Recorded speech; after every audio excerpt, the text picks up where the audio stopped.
விஜயா மனோஜ் கிட்ட கேள்வி கேட்குறாங்க. என்ன மனோஜ் இதெல்லாம்? நான் ரோகிணி கிட்ட பேசுறதே இல்லைன்னு சொன்னேன். ஆனா இப்ப ரோகிணி கிட்ட மட்டும் இல்ல, கிரிஷ் கிட்டயும் பேசிட்டு தான் இருக்க. இந்த உண்மை எனக்கு எப்படி தெரியும்னு நினைக்கிறியா? இவ்வளோ நேரம் உனக்கு ஃபோன் பண்ணேன். ஏன் மனோஜ் நீ என்கிட்ட பேசவே இல்லைன்னு கேட்கும்போது, இல்லம்மா கடையில நிறைய வேலை இருந்தது. அதனால தாம்மா பேச முடியலன்னு சொல்லும்போது, மறுபடியும் பொய் சொல்றியா மனோஜ்? நீ சொல்ற எல்லாமே உண்மைன்னு இத்தனை நாள் நம்பிட்டு இருந்தேன். ஆனா நீ என்ன ஏமாத்திட்டல்ல. எனக்கு தெரியும் மனோஜ். இங்க ரோகிணி கிட்டயும் கிரிஷ் கிட்டயும் பேசிட்டு வீட்டுக்கு வந்திருக்க அப்படிதானே அப்படின்னு விஜயா கேள்வி கேட்கும்போது உடனே மனோஜ் இங்க மீனாவையும் ஸ்ருதியவும் பார்க்குறாங்க.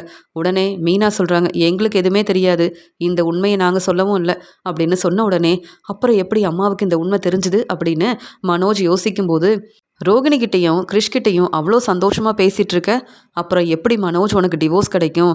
எனக்கு தெரியும் இது எல்லாமே ரோகிணியோட வேலை தான். வேற வழி இல்லாம ரோகிணியை பார்க்கறதுக்காக போனியா?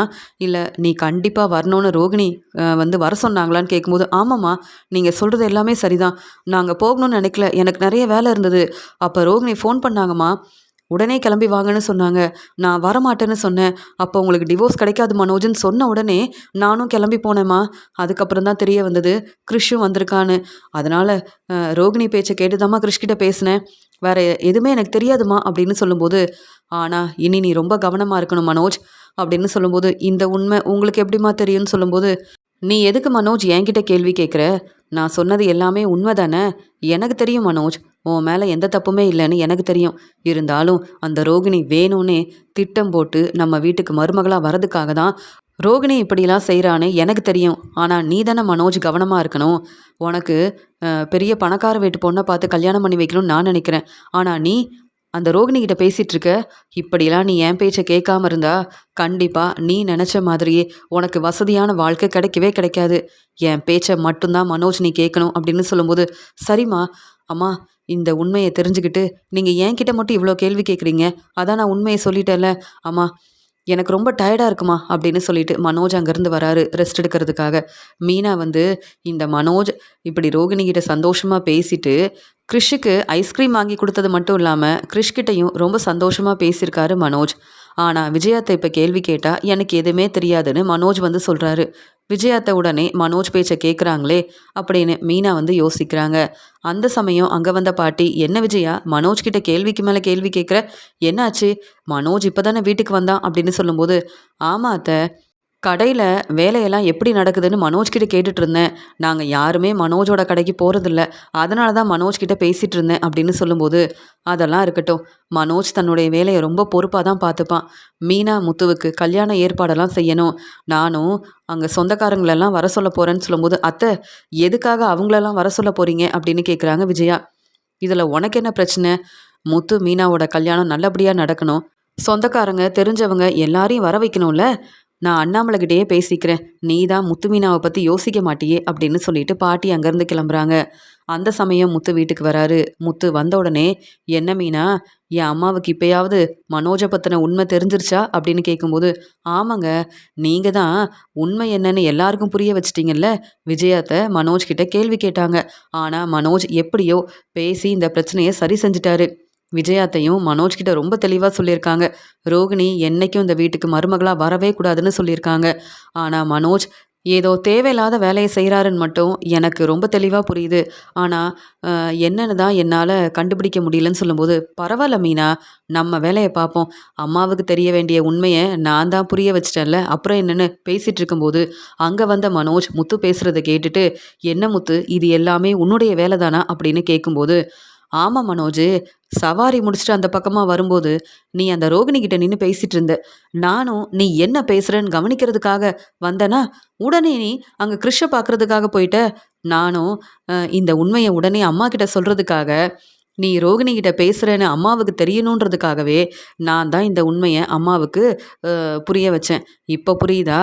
நீ என்ன செய்ற? எங்க போறன்ற உண்மை எல்லாம் எங்களுக்கு தெரியும்.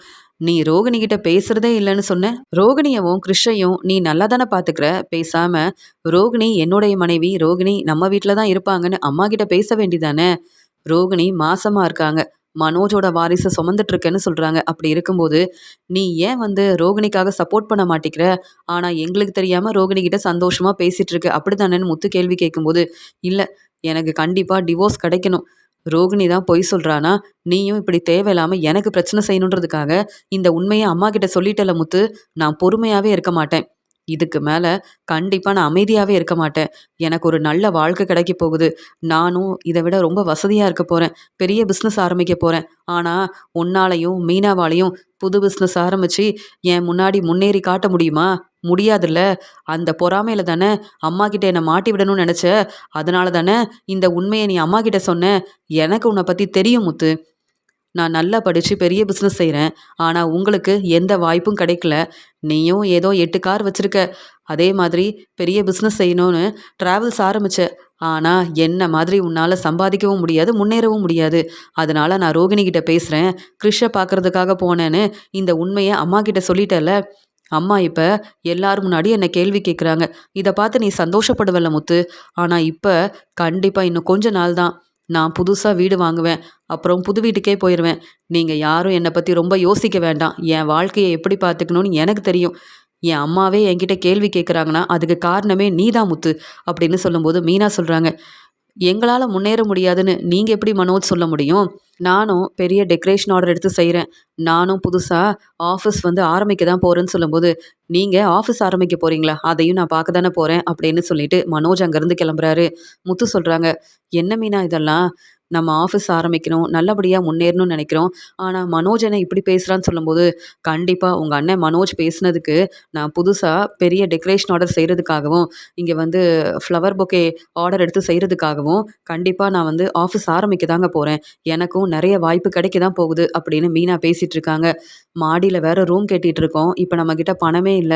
ஆனா மீனா புது பிசினஸ் ஆரம்பிக்கணும்னு சொல்றாளே! என்ன செய்றது? அப்படின்னு முத்து யோசிக்கும்போது, இது எல்லாத்தையும் முத்துவோட பாட்டி கவனிக்கிறாங்க. மனோஜ் இப்படிலாம் பேசுவான்னு யோசிக்கவே இல்ல. ஆனா முத்து ரொம்பவே மனசு வேதனைப்படுறானே! மீனாவும் ரொம்பவே மனசு வேதனைப்படுறா. அப்படி இருக்கும்போது, இவங்களுக்கு கண்டிப்பா உதவி செய்யணும் அப்படின்னு பாட்டி யோசிக்கிறாங்க. அடுத்த நாள் பாட்டியோட ஊர்ல இருந்து பாட்டிய பார்க்கறதுக்காக சொந்தக்காரங்க வராங்க. அந்த சமயம் பாட்டி ரொம்ப சந்தோஷமா பேசிட்டு இருக்கும்போது, "ஆமா, நீங்க இந்த பைய எடுத்துட்டு வர சொன்னீங்கல்ல, அதான் உங்களுக்காக நான் எடுத்துட்டு வந்திருக்கேன்" அப்படின்னு சொல்லும்போது, "ஏன்னா, முத்து மீனாவுக்காக தான் இதெல்லாம் எடுத்துட்டு வர சொன்னேன்" அப்படின்னு பாட்டி சொல்றாங்க. "அப்படியா? வீட்ல எல்லாரும் எப்படி இருக்காங்கன்னு?" கேட்கும்போது, எல்லாரும் ரொம்ப சந்தோஷமா இருக்காங்க. மீனாவுக்கும், முத்துவுக்கும் கல்யாண ஏற்பாடெல்லாம் செய்றேன்னு பேசிட்டு இருக்கும்போது, இங்க அண்ணாமலை வராங்க. "என்னம்மா சொந்தக்காரங்க எல்லாரும் வந்துட்டாங்களான்னு?" கேட்கும்போது, "ஆமா அண்ணாமலை, முத்துவோட கல்யாணமாச்சே, எல்லார்கிட்டயும் நானே சொல்லிட்டேன். அவங்க எல்லாரும் வந்துட்டாங்கன்னு" சொல்லும்போது, "அம்மா என்னம்மா இது?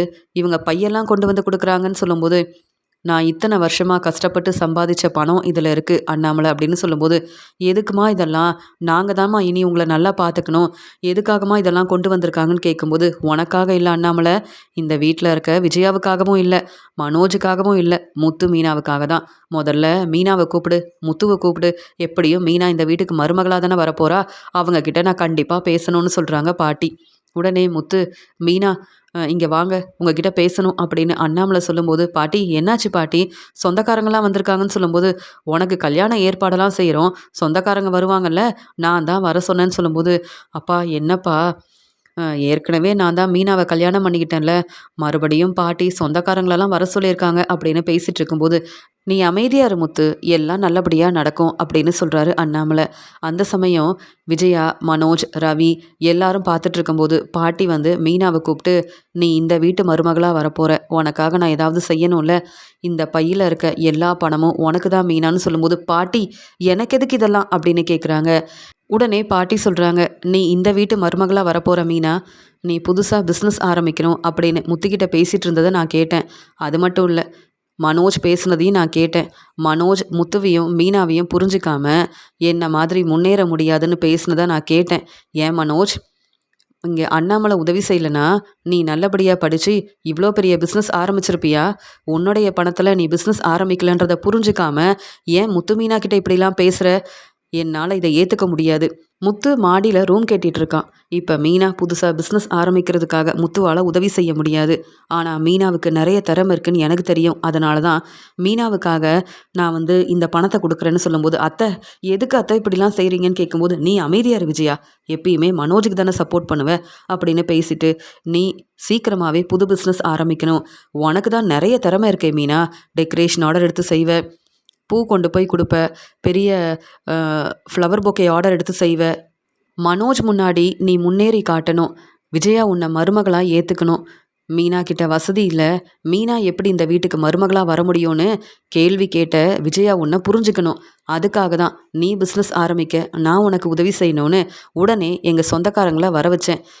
என்னுடைய பணத்தை எடுத்துட்டு வர சொன்னேன். இந்த பணம் உனக்கு தான் அப்படின்னு அந்த பைய பாட்டி குடுக்குறாங்க. மீனா வந்து இத வாங்கலாமா? வேண்டாமான்னு ரொம்பவே யோசிக்கிறாங்க. "என்ன மீனா, நீ எங்க வீட்டுக்கு மருமகளா வரப்போற. கண்டிப்பா இத நீ வாங்கலாம்" அப்படின்னு பாட்டி மீனா கிட்ட அந்த பணத்த குடுக்குறாங்க. அண்ணாமலை சொல்றாங்க, "அம்மா, நீங்க எவ்ளோ பெரிய உதவி செஞ்சிருக்கீங்க தெரியுமா? மாடியில ரூம் கட்டுறதுக்கு முத்துக்கிட்ட அவ்ளோ பணம் இல்ல. நானும் ஏதாவது உதவி செய்யணும்னு நெனச்சேன். ஆனா மனோஜ் திருந்தவே மாட்டான். எப்படிலாம் பேசியிருக்கான் பாத்தீங்களா?" அப்படின்னு அண்ணாமலை பேசும்போது, மீனா சொல்றாங்க, "நான் நெனச்ச மாதிரியே புதுசா ஆஃபீஸ் வந்து ஆரம்பிக்க தான் போறேன். பாட்டியால தான் இந்த ஆஃபீஸ் நல்லபடியா நடக்கப் போகுது" அப்படின்னு சொல்லிட்டு, மீனா புது பிசினஸ் ஆரம்பிக்கிறாங்க. ஒரு பக்கம் மீனா வந்து டெக்கரேஷன் ஆர்டர் செய்றதுக்காக, எல்லா ஏற்பாடையும் செய்றதுக்காக, டெக்கரேஷன் ஆர்டர் குடுக்க வர எல்லாரும் இந்த ஆஃபீஸ்ல தான் என்கிட்ட பேசணும்னு ஆஃபீஸ் ஆரம்பிக்கிறாங்க. இன்னொரு பக்கம் மீனா ஃப்ளவர் பொக்கே ஆர்டர் எடுத்து செய்றதுக்காகவும் அங்க ஆஃபீஸ் ஏற்பாடு செய்றாங்க. ஒரே இடத்துல மீனா இந்த 2 வேலையும் செய்றதுக்காக எல்லா ஏற்பாடையும் செய்றாங்க. மீனாவுக்கு புது புது பெரிய டெக்கரேஷன் ஆர்டர் கிடைக்கிறது மட்டும் இல்லாம, ஃப்ளவர் பொக்கே ஆர்டரும் கிடைக்குது. மீனா நெறைய சம்பாதிக்க ஆரம்பிக்கிறாங்க. பாட்டி நெனச்ச மாதிரியே மீனா தன்னுடைய திறமையால நல்லா சம்பாதிக்கிறாங்க. ஒரே இடத்துல மீனா 2 வேலை செஞ்சு மீனா நல்லபடியா முன்னேறுறாங்க. "என்ன மனோஜு, மீனாவ பாத்தியா? புது பிசினஸ் ஆரம்பிக்கும்போது ரொம்ப பொறாமப்பட்ட. இப்ப மீனா சொன்ன மாதிரியே நல்லா சம்பாதிக்க ஆரம்பிச்சிட்டா" அப்படின்னு சொல்லும்போது, "ஆமா அத்த, நீங்க செஞ்ச உதவியால தான் மீனா நல்லபடியா முன்னேறியிருக்கா. மீனா என் மருமக அத்த" அப்படின்னு. "மீனா நல்லா சம்பாதிக்கிறா. மீனாவ நான் மருமகளா ஏத்துக்கிட்டேன் அத்த" அப்படின்னு மீனாவ ரொம்பவே பெருமையா பாராட்டி பேசுறாங்க விஜயா. பாட்டியும் முத்துவும் மீனாவை நினைச்சு சந்தோஷப்படுறாங்க. ஆனா தலை குனிஞ்சு நிக்கிறாரு மனோஜ். விஜயா மனோஜ் முன்னாடி மீனா முன்னேறி காட்டுனது சரிதான் நினைச்சீங்கன்னா லைக் அண்ட் சப்ஸ்கிரைப் பண்ணிக்கோங்க.